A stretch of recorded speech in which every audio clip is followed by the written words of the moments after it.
What's up, AF Game? It's King Solomon Jr. It is Mrs. Sutton. What's up, y'all? It's Superman Daddy. Hey, hey, hey. It's my big brother, grown man. What's going on?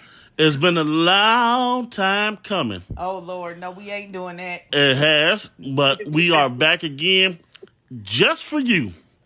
This is part 4. So let's get it. Let's go. First question to the panel.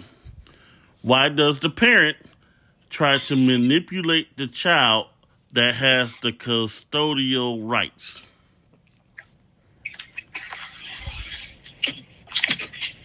I would say for power, dominance over the child. Yeah. That's a good point, grown man. My response to that would be, I think it's more so along the lines of, if we can't be a family, you can't be a part of your kid's life. So I'm gonna turn our kids against you because they live with me every day. Exactly. I'm gonna toss my hat in the ring on this one, and I'm gonna go so far as to say narcissism slash toxicity. Because what being a narcissist or a toxic person or those that have those traits, basically it says, I'm in control. Either you dance to my tune or you get off the dance floor. Period. Okay. How does the custodial parent, let's just throw a ballpark figure out there, receive close to $1 million for the child, and let's say the scenario is they get evicted every year? How does that happen? Say what now? What you say? Okay. Wait. Run that back. Yeah. I don't think I heard you. Say that again. Hey, listen. How does the custodial parent receive close to $1 million in child support and they wind up moving more than 5 times because of eviction? Okay. I think I can answer that question when I say somebody has some seriously jacked up money management skills. Man, jacked I up agree. ain't the word. I think that's it nicely. yeah, but I think that's one of them situations where you get the money and you think you a baller and you trying to please your partner, so you spending all this money and then you broke and you ain't got nothing to pay your bills with. That plays a part in it. And then also it's mainly a thing of, well, I got this money, so I'm not going to handle business. I'm going to just fool around first, or whatever and everything. It's like, pay your bills first. You got that kind of money coming down and there ain't no reason why your rent shouldn't be paid. Oh, Mark, you know what? Grown man? It's just irresponsibility on the person's part Okay. and poor decision making. Let's dive into it a little further. Why manipulate the child and say that the other parent does not care about them and don't tell the child the truth? Well, it goes back to what I said earlier, is a sense of control and bitterness. Yeah. And bitterness is written all over that. Yeah. Pretty much. I mean, it's the situation. And then we got to kind of dive a little deeper into it and say, how did the parents break up? Because for whatever reason, the child is penalized for how the parents ended. So if it was a situation where it wasn't amicably, if there was cheating involved or something like that, believe me, that child gonna pay for it. Superman?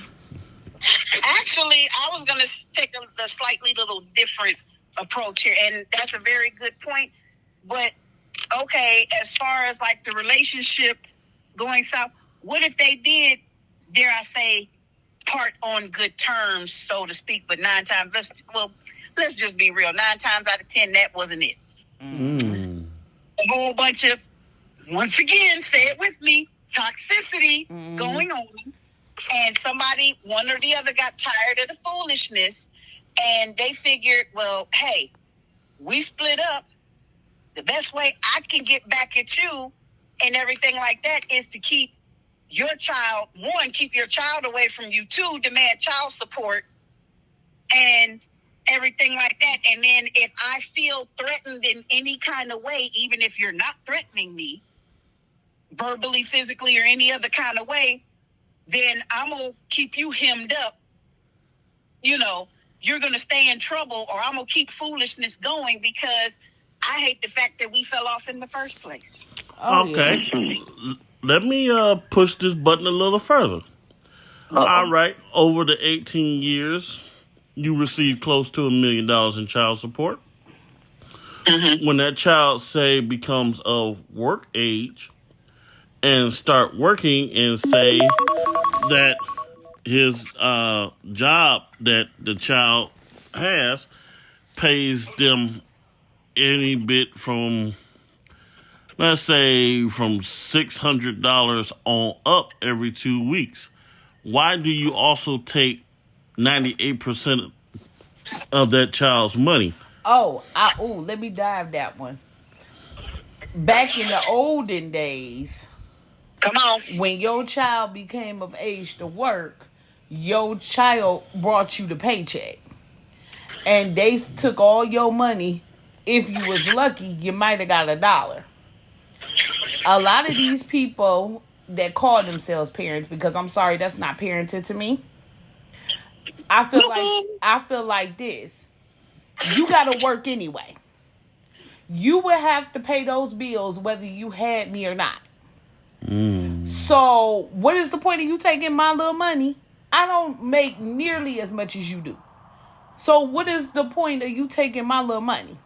Now, different story if you're talking about the age of, let's just say, 21, and the child is living at home, they're not in college, they're not in trade school, they're not trying to do anything at this point. Maybe they're still trying to figure out their life. Okay, I can see, hey, pay this bill. Not they whole paycheck, but pay this internet bill.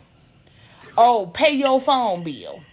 Something to kind of teach them responsibility. But the kind of parent I am and will be is that money probably ain't gonna pay your bill no way. It's probably gonna be sitting in the account for you, and when you thinking you paying something, when in real life you just putting money in your account. So when you get up out my house, you good. And I've seen that happen before. My turn. Are we ready? We're ready. It's a little something that I've heard all too often. You can't stay anywhere for free. Okay, well, first of all, my thing is, are you that so Raven? Are you psychic? Is there some kind of psychic ability that you possess that I'm not familiar with? Because only somebody that can see into the future would be able to actually make that statement and stand on it. But once again, I'm going to go back to this point. When we're doing that, we're taking the majority of that person's money and stuff like that. That's because why? That so-called older adult that's supposed to be responsible and holding stuff down, bad money management skills. Mm-hmm. They're taking that money because they've mishandled their stuff. They've gotten credit cards and stuff and have gone over the balances and everything like that.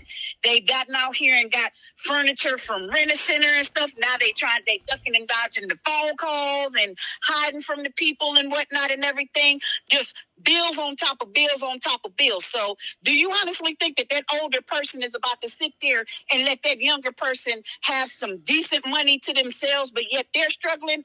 No, that's not what's going to happen here. And it's only a select few people, as y'all mentioned, that would collect that money on some, okay, well, this is your monthly responsibility, or this is what, you're responsible for, or whatever, and then put that money to the side so that when that child does become of age or get to that point where they're ready to venture out into the world and stand up on their own 2 feet, they'll have a nice little cushion, up under them. But 9 times out of 10, if you had that kind of money coming in, why would I want you to be out from under me in the first place when I can just siphon all of that off of you? Well, and then you still don't have anything to show for it. But that's just me. Let me push the envelope a little further. Let's say the adults that has the custodial rights of the child gets remarried. Okay. Them and their spouse both have 2 jobs apiece, along with receiving the child support for the child for 18 years. Why are you still taking all the child's money? I'm going to be honest. I don't think the answer is going to change no matter which way you ask it. Exactly. At the end of the day, it's straight up greed. Money hungry. Thank you. Exactly. It's mismanagement of money. Exactly. It's the fact that you want to live beyond your means. That's somebody trying to buy top shelf liquor on a beer budget. Exactly. And when it boils down to it, I'm sorry. If you cannot afford it, you cannot afford it. Exactly. And I'm speaking from personal experience. Growing up as a teenager, when I got my first job, I kept $50 out my check. I gave the rest to my adoptive mother. She would cash my check out. Well, little did I know at that time, I had a whole bank account. See, that's what I'm talking about. That she was sticking that in. And the only reason I knew is because when we went out of state, she gave me my bank card when we went to the mall. And much respect. Much respect. And I was able to buy some stuff. Tell her I said thank you. Will do. But all Tell her of I said thank you. But all of that, whatever, like I said, when it all boils down to it, it's mismanagement. I'm trying to, and they form it in a way of saying, I'm trying to teach you responsibility. No. You need to be teaching yourself responsibility. Thank you. Because if you had responsibility, you wouldn't be trying to take my little McDonald's paycheck. Yeah, I made this money. You didn't. Let's push it a little further. But they feel entitled. That's all there is to it. Okay. Oh, and I'm sorry, before we move on, one last point. Say it with me, everybody. Financial abuse. Yup. Yeah. Well, let's push this a little bit further, shall we? You know what? You starting to remind me of that game on The Price is Right. Yeah, that's who you starting to remind. He's going to fall off the cliff in a minute, but go ahead. Okay. So, we done answered those questions. Mm-hmm. Why do we believe that this will never come out? Oh, now you know what that is? That's just straight up arrogance and ignorance right there. And the fact that I actually, who's going to tell? Right. Because as the custodial parent, if I've done what I'm supposed to do, I done made sure that I done covered my tracks really well. I have made sure that I have cut all communications off between my child and the other parent. And my people on my side, they gonna back me up. So how are they ever gonna find out in the first place? But y'all know what they say. Y'all know the old adage, what's done in the dark comes to the light. Yes, it does. So, and I will piggyback off of that and say, people tell on themselves. It's not one of them situations where you will never find out. You just gotta have ears big enough to listen.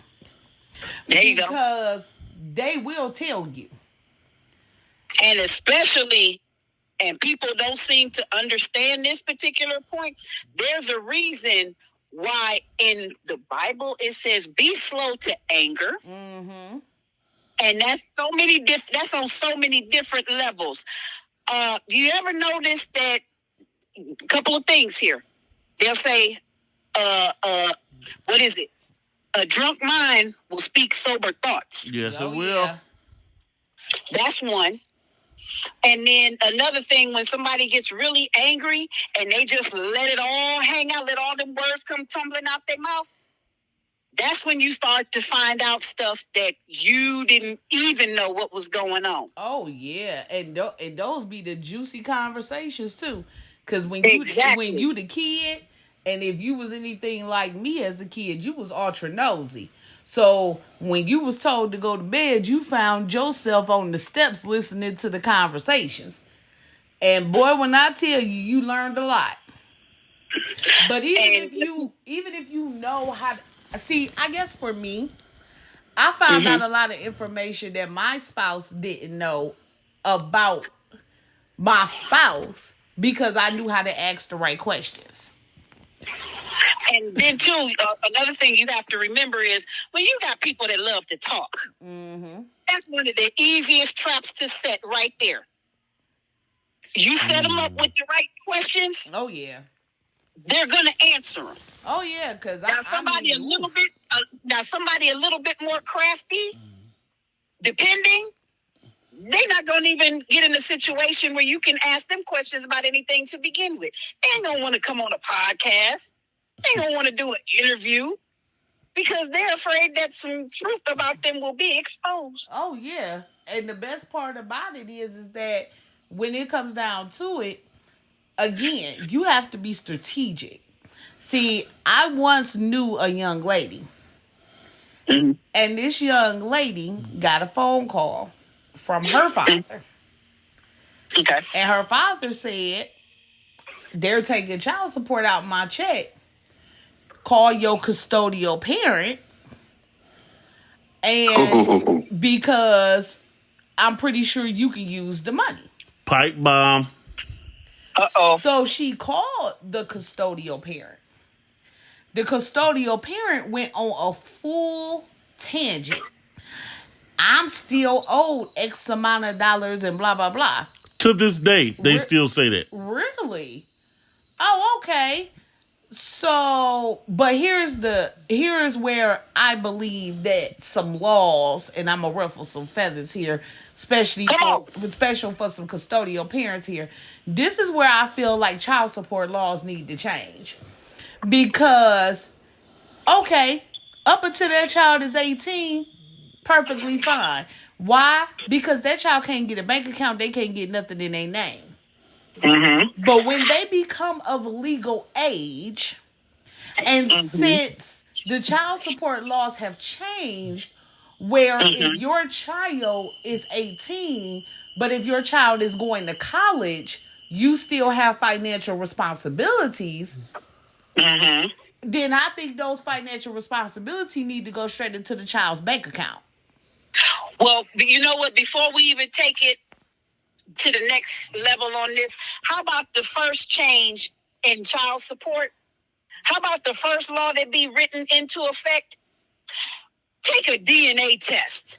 Because that'll cut out a whole lot of foolishness right there, then and there. Oh, yeah. DNA would be mandatory at birth prior to signing the birth certificate. And the crazy part about it. It is mandated now. In Tennessee. Yeah, it's mandated now in certain states, but okay, I don't agree with the fact that it's automatically assumed that in marriage, that child is who it is. You get ahead of me because you just led into my next subject. So, before we get to that, I'm about to drop a pipe bomb. Oh, Here we go. How is it that the custodial parent makes the other parent the devil?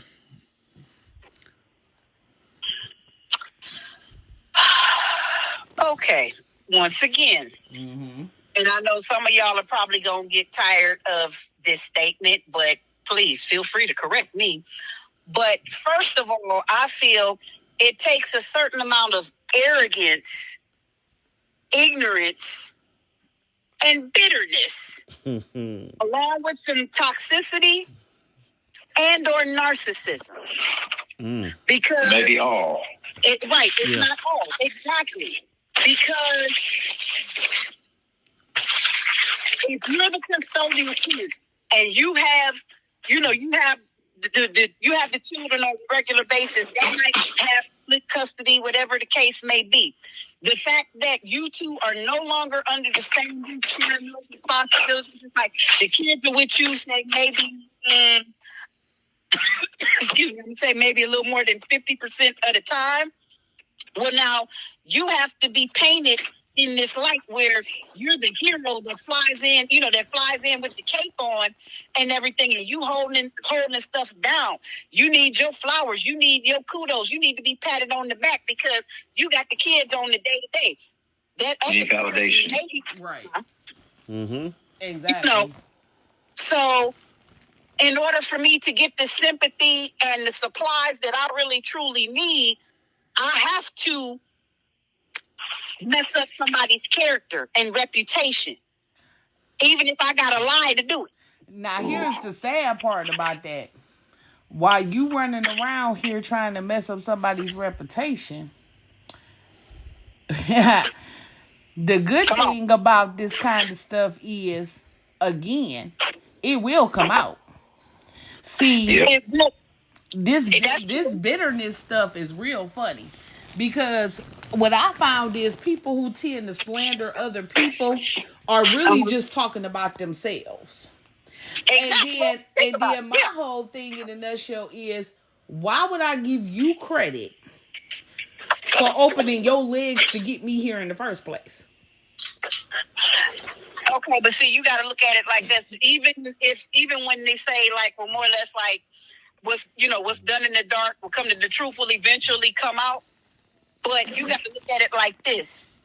How long has that custodial parent been able to fill that child or those children's ears with venom and such hatred and bitterness to the point of where when the truth comes out, the kids don't want to hear it anyway because they so entrenched and wrapped up in what mom and or dad, depending on who has the custodial title. Yeah, exactly. Well, since you proposed the question, let's say, I don't know, that's just a round bark number. Let's say about 30 plus years. Okay. That they had this time to poison a child, which is leading to the next point. Now, both parties have remarried, but the one with the custodial, would you stay with someone that you willingly know or you just want to turn a blind eye to, continue to disrespect your child? Would you continue to stay with them? Absolutely not. Nope. And if No, you no, sir, no, ma'am, no, ma'am, no, sir. Okay, so why would you stay with that individual when you know the mental abuse that they're putting on the child that you had with the parent that you have deemed the devil? That's when people get comfortable. Why would I give up my comfort for your mental success? Well, another thing, too, is you have to look at it like this. If this person is willing to stay with that individual that has inflicted all of this mental abuse on the children in the situation, and I'm just going to take a stab in the dark here, But yeah, this is his stepchildren. Okay, well, first of all, if the custodial parent is allowing this abuse to take place in-house, what kind of mental state is that custodial parent in? Because anybody in their right mind, they not gonna put up with that.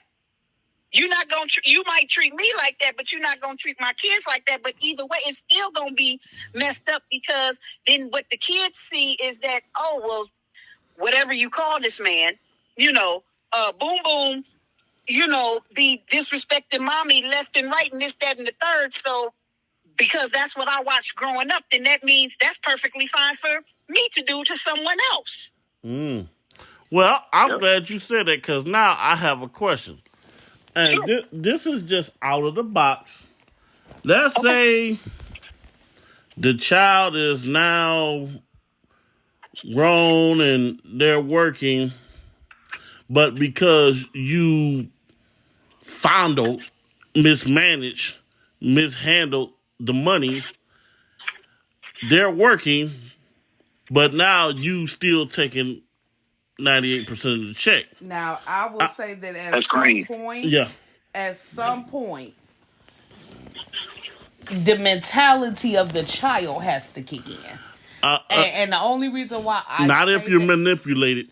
True, but the problem with that is your life is quote unquote, notice I said quote unquote, is literally controlled up until you're 18. Once you However, because if they're still, let's just throw this out there, if they're still getting financial benefits from the other parent for that child. But they're not if that child did not continue on with education. So any monies that is received after the age of 18, if that child did not do continuous education, is back pay. So, and let me go ahead and just help y'all After Effects family out. For all the bitter custodial parents, oh, well, I don't see half that money. You got to pay taxes on everything. So if your child was getting any kind of government assistance, insurance, welfare, whatever, you got to pay that back. So you're not, if your child's father or mother is supposed to be paying you $1,000 a month, you probably only about to get $600 of that. So let me just go ahead and shoot that down. So let me put this out there.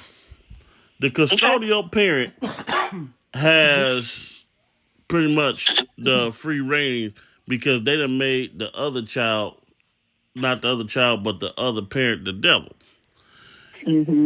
That child that you have manipulated into believing that the other parent was the devil informs you, let's just pick something out the air, that your current spouse came up to their job, made her sing in front of that child's co-workers, and stated, give them the money that is owed to them, and did that in front of all the child's co-workers, and said that you better be ready by the time I come back and get you. What would be your response? Oh, my child would be ready, all right. Ready with a suit in my hand.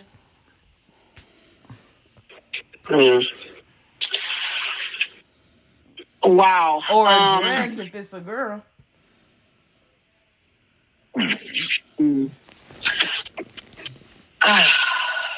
Cause we about to go to a nice black tie affair. Okay, I see I got y'all stumped. Well, let me throw another one at y'all. I don't think nobody's stumped, hon. I just think they're trying to ponder how to answer. I know. Right. Let me say this. It's not so much that I'm pondering how to answer. I'm just trying to figure out how to answer without being offensive. Okay. Well, I might as well just pile this on. Okay, another scenario we're going to pick out of air. we're talking about the custodial parent and the child. Let's say the child is out with your current spouse. And because that child is single and not in a relationship, your spouse gets your child in front of a whole bunch of people and begins to slander them by calling them, and we mean no disrespect when we use these terminologies, Slur names. very offensive slur names, and questions their sexuality. That sounds like a lot of animosity. And I guess for me, my whole thing is, and I don't know, maybe just because I think differently, but the fact that you're able to pocket all of my earnings every time I get paid and do with that money what you will, what does my sexuality have to do with the money that you're taking from me? Right, because my money ain't got a sexuality. Exactly. So It's a shame. It's called shame and insult. That's all. Okay. Let's take it a bit further. Let me say this. Yeah, okay, never mind. I'm not going to say that. Go ahead. I'll say, well, the one individual that I saw, seeing as how they look like a black Albert Einstein with their hair standing up on there like they stuck their finger in an electrical socket looking crazy, don't have just cause to say anything to anybody, period.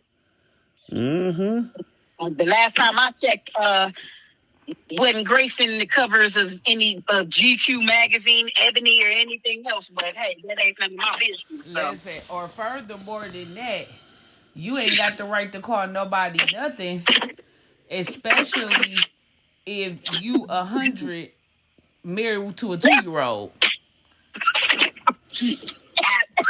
Excuse me. Oh gosh. Okay. You stupid, man. So if we want to talk about grooming people and trying to embarrass them, I would think you would be the one embarrassed because that's called child grooming. Mm-hmm. It is. Well, we're going to push it a little bit further. Mm-hmm. Go ahead. Let's say, again, the custodial parent and the child. At one point, the child gets sick and tired of the disrespect that the current spouse is giving to that child. Mm-hmm. And they decide to throw a cup of hot water on your child. How do you respond? All bets are on. I'm going to jail now. Listen here. I said we'll be Locked up. Because if I'm going to jail, I'm going to make it worth my while. They won't let me out. No, they won't let me So, out. yeah. I'm locked up. Does that answer your question? Right. Well, steady trying to find a motive. why do what I do? Mm-hmm. Right. Okay. Yeah. Right. Can we get an insanity plea for 1,000, Alex? Okay, well, Right. let's go a little bit further.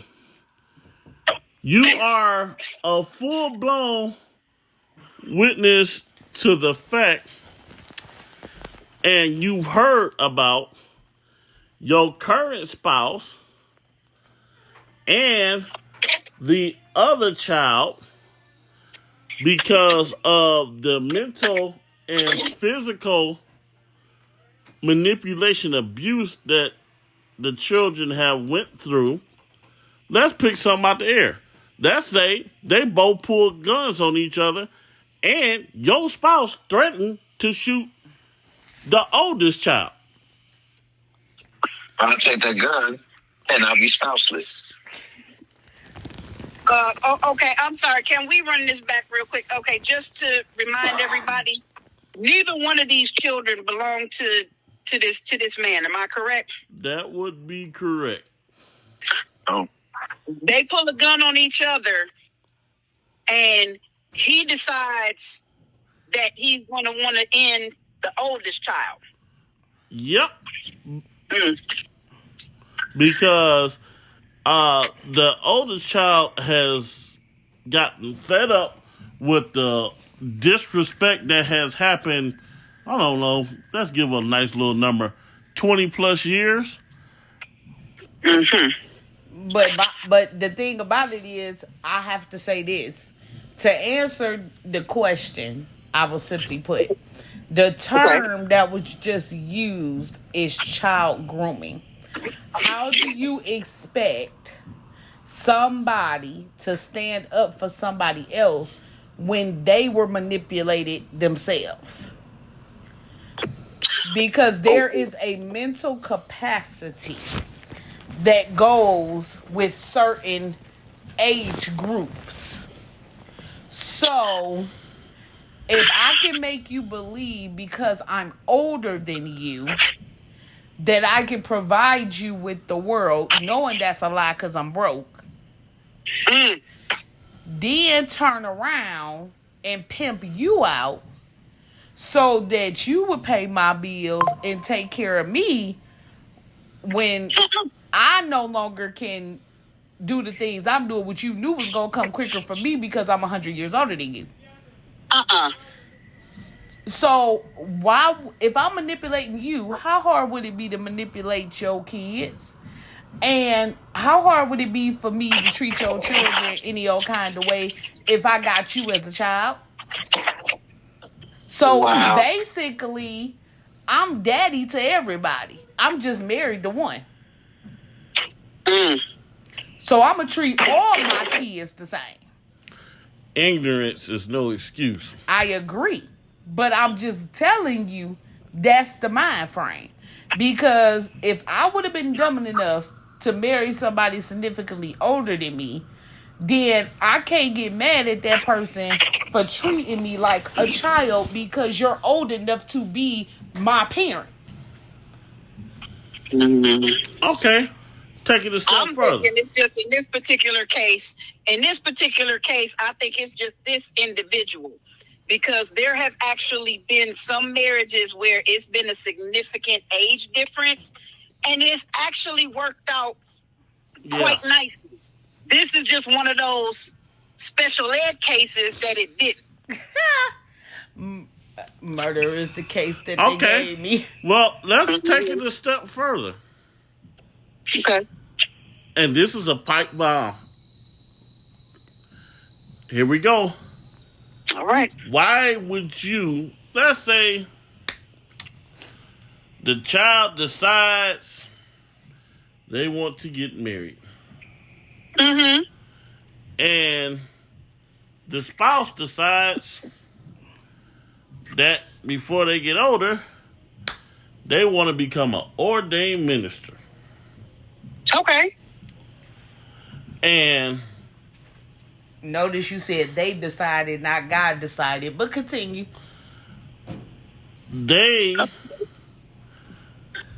Because they didn't get a chance to officiate the child's wedding, they now treat the child like a puppet because of something that he helped raise, which would be, let's just give or take, the child of his child. In other words, the grandchild. That would be correct. Got it. Okay. Well, let me help you out with this one. Then I'm gonna let the panel have it. I go back. One, you made a very important statement. You said they chose to be a minister. Not one time did we hear that the good Father, the good Almighty, ordained this being a minister. There is a difference between God calling you into something and you calling yourself into something. That's one. Number two, if the partner is the one who decided that they didn't want that, should you take a good hard look at yourself and figure out why that is? Because I don't know, maybe it's just me, and Panda could chime in on this. I ain't one that I don't even like everybody touching me, so I sure ain't gonna have everybody governing over my marriage just because you carry a title of minister. Exactly. Because let me say this, you got a lot of so-called people of the cloth that's living really foul. Man, what? So This is why I stopped going to church. You care to elaborate on that, grown man? Because, it goes back to hypocrisy. It goes back a lot because, people are not really practicing what they're preaching. Just like they're interpreting the Bible into their own understanding and mentally manipulating the crowd. Mm-hmm. Shall we speak? okay. Why do I want to lean in somebody else's understanding? That's like the blind leading the blind. Yeah. Or the hunter leading the kill to the slaughterhouse. Right, thank you.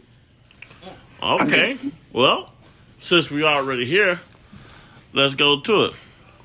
Why, let's say the child and their spouse get a wonderful opportunity to move to a different town. But you are 100% well aware that this child, other parent, lives in that exact same town. Okay. Why would you do your 100% best trying to convince that child not to go? Because there's a good chance that child that curiosity might be eating away at them, and they might decide to reach out to that other parent.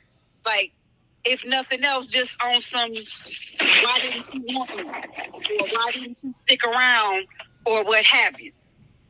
Afraid that the truth is going to come tumbling out. Most of the time it does. Well, okay, well, let's give a part 2 to that.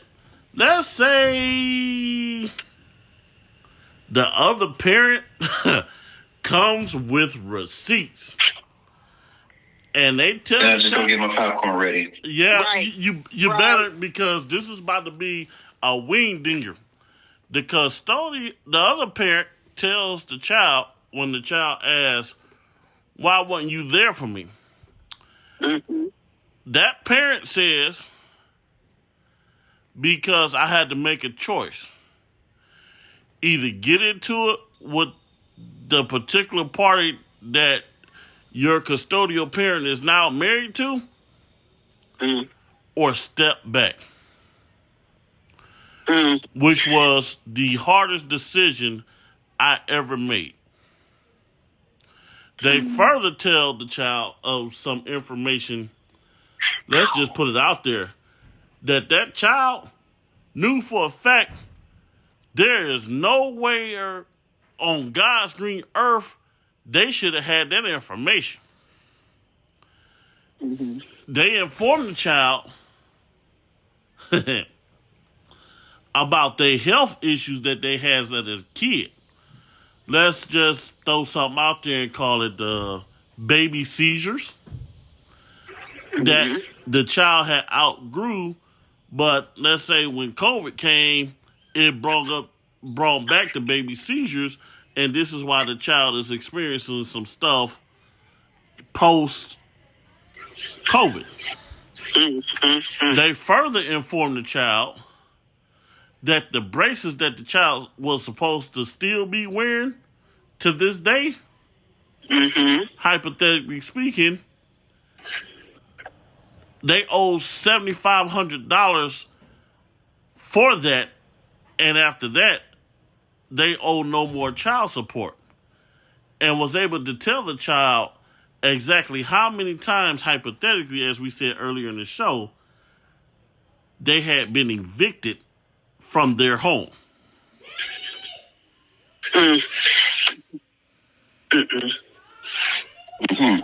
Wow. Go ahead. Okay. What it would seem to me is, correct me if I'm wrong, but when it comes to like certain information, wouldn't that come under like public records? Yep. It surely would. Okay. Public records for one. Possibly if you're paying child support and things of that nature, possibly through child support, you might be able to find out like what's going on, you know, or whatever the case may be. Because after all, your child is in the care of that custodial parent. Right. So why would it be kept a secret that your child is now potentially homeless? Because perhaps that parent is still collecting benefits. Mm-hmm. Wow. And if That's a twist.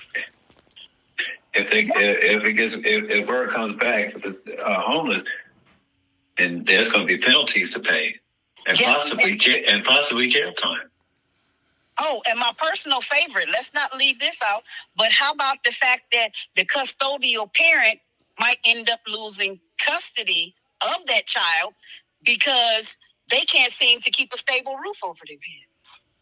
Oh. Mm-hmm. Wow. It's just like Michael Jackson said a long time.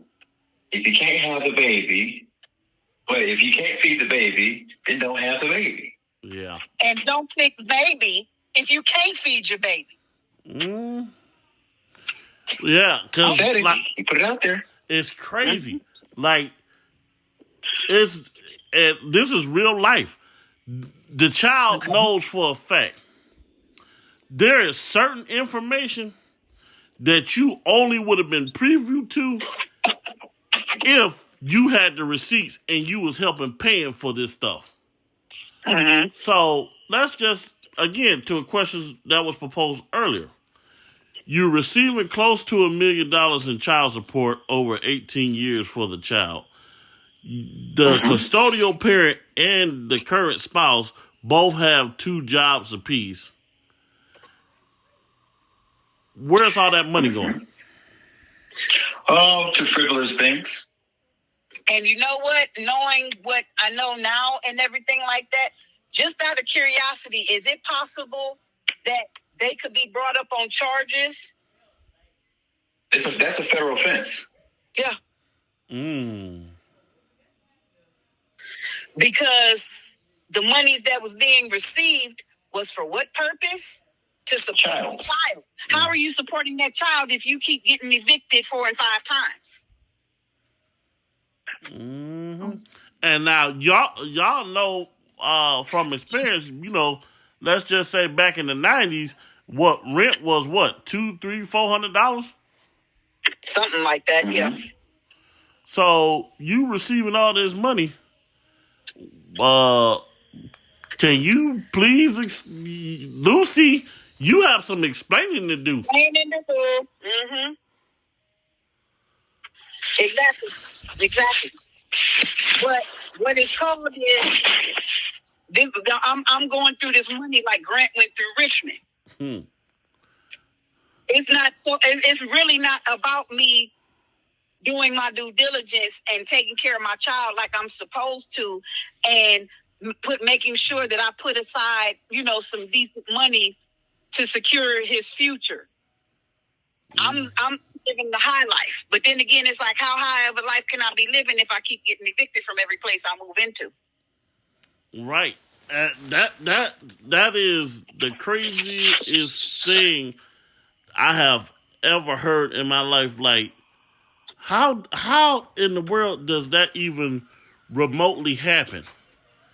That cannot happen unless you're not doing what you're supposed to, because for the fact, again, number one, you didn't want that child to have a relationship with the other parent because you done made the other parent out to be the devil. And then you told the child that the parent abandoned and did all this crazy stuff. They was abusive and manipulative. I hate to break it to you, but what I learned in school was mental abuse is just as bad as physical. If not worse. If not worse. Exactly.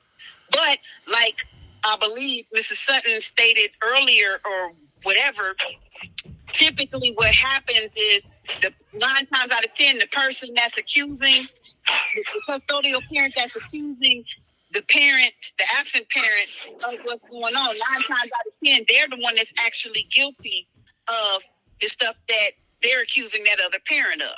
So if they're saying, oh, that well, he was abusive, he was controlling, and this, that, and the third, or whatever, he was violent. Who's to say that wasn't you doing that? And one day he got tired of it, and the one time that he decided to return that energy, that's when you want to play the victim. Yeah. Why not just tell the child the truth? Just tell the Because child. it's too much like right. Yeah. Exactly. Telling the truth means doing something that people don't like to do, and that's be vulnerable. One, Be held accountable. and 2, accept accountability. Like, the one thing I've always done with our child, I've always told the girl the truth. No matter how raw and uncut it was, I've always told her the truth. Because, see, now you got the custodial parent side, and then now the fact that the child and the other parent is starting to have a relationship, now you have their side. And But now, do you really want to know? go ahead. I'm sorry. Do you really want to know why the custodial parents have a tendency to do that? Sure. Because heaven forbid they're looked at as anything less than perfect. They don't ever want it. They want to be the one to take all the credit. So basically, if they could have their way about it, they didn't even really truly need you. They got pregnant of their own accord, or dare I say, immaculate conception. Right. Wow. And I brought this child into this world. I did this by myself. I took care of this child by myself. And it wasn't easy. So now you want all these accolades and, kudos and pats on the back and everything like that. But the thing is, remember, it takes 2 people to make 1 person. Yeah, because the custodial parent, I can say this because I've been close to the individual that went through this, and they told that the custodial parent has no problem with telling the child all the things that they've done, but yet that child is approaching 40 and has never been to Walt Disney World, but all their cousins and stuff have. When it was time for that child to get engaged, because they put up some money, it wound up being they showed up late. And because of that, getting engaged. yeah, Okay. they showed up late to their child's own wedding. Now is They didn't show up at all. now is that the child and the spouse owe another wedding. What's your thought? No, they don't. No, they don't. I'm calling foolishness on that one because of the simple fact you knew the time, the date, and the place. You intentionally, and let me say this again, you intentionally did everything you could to be late. Miss that event. Thank you. And missed that event. Because trust and believe you me, if that was something that you really wanted to be in attendance to, Ain't nobody gonna miss it. come on, somebody. Come on. Okay. Well, before we got about 6 minutes left, and we get ready to get out of here. So I got one more bomb, but this is gonna be a Tommy. Because of that, and that child decided to break away from. Why are you trying to turn their sibling against them? Because I couldn't control one, so why not control the other? Or at least attempt to. Right. Yeah, that's all there is to it. Mm. Because I'ma get in their somebody minds, on my side. one is going to be impressionable. Mm. One's going to be okay. You'll do what I say. And in some cases, it doesn't necessarily just stop. Like it's not just the storyline between the siblings. That can go through the generations too. For Yep. example, you have an adult child and everything, and it's like the little stuff that they used to do kind of like doesn't phase that adult child. So who do they target next? They target the grandchildren. And unless that grown child / parent steps in, or somebody steps in to shield that child from that food, then it's going to be this vicious cycle that's going to continue down through the years, just like it's been doing. Yep. Wow. Pretty much. Lord have mercy. Listen, that was the greatest segment ever. And I thank God we've been brought back here together. But for grown man, Superman's daddy, Mrs. Sutton, and I'm the engineer himself, King Solomon Jr., we want to say Happy New Year. Yes. God bless Happy y'all. New Year. And in the words of Grown Man, the whole slogan for 2024, no more in 24. There it is. Yep. So you guys take this segment as a lesson learned. Take from it what you can, what you feel like you can't. Keep it moving, but leave the past in the past. And as the sermon went on forward today, push forward toward the mark and let's move forward. Happy 2024. Peace. Dose.